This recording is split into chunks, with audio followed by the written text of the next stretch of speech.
Hello friends नमस्कार। आज recipe है तड़का को लेकिन तड़का रेसिपी आज प्रस्तुत करवा।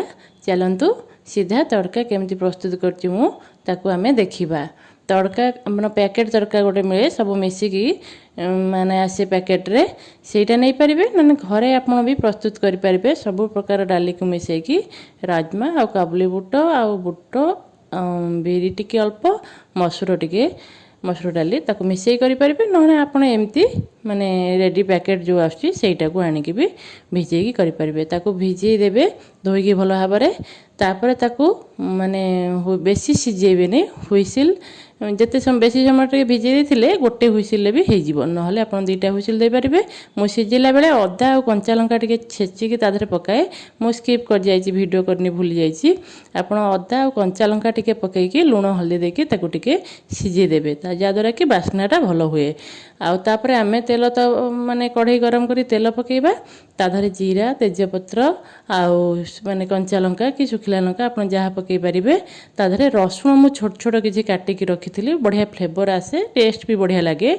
रसुण को छोट छोट काटिकी पकेबे टिके जस्ट भाजी हो गले तापर पियाज आपण एमती नॉर्मल काटिकी पकईदेवे। टमाटो पियाज को पकईकी ताको टिके भाजी देबे। भाजी देले से तेल रे लंका गुंड हल्दी गुंड माने माने गुंड मसला सब टिके देले कलर टी भी भलो आसे।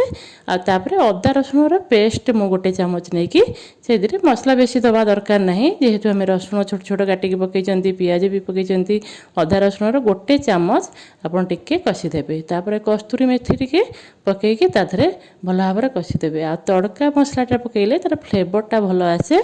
आ तड़का मसला मु टिके एठी देइची आपण भी गरम मसला करी पाउडर देई परिबे किंतु कि चिकन मसला जण जण दियंती मीट मसला तड़का मसला देले तार फ्लेवरटा टिके भलो आसे।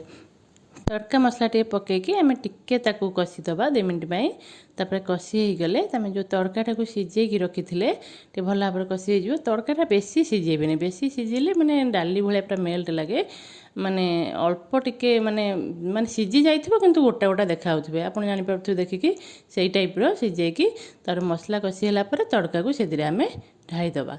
ता धरे फुटी गला परे बड़ा भलो भाबरे ता धरे माने आपण जेमिति ग्रेवी चाहुथिबे तड़का तो बेसी माने पतला हुएनी एमती ग्रेवी देकी ताको गरम मसला टिके पकई देबे। आपण चाहिले बटर की घियो टिके देई परिबे हम घरे जेहेतु खांतिनी मु पकईनी ता धरे आपण पियाज काटिकी चुन चुन सर्व करी खाई परिबे।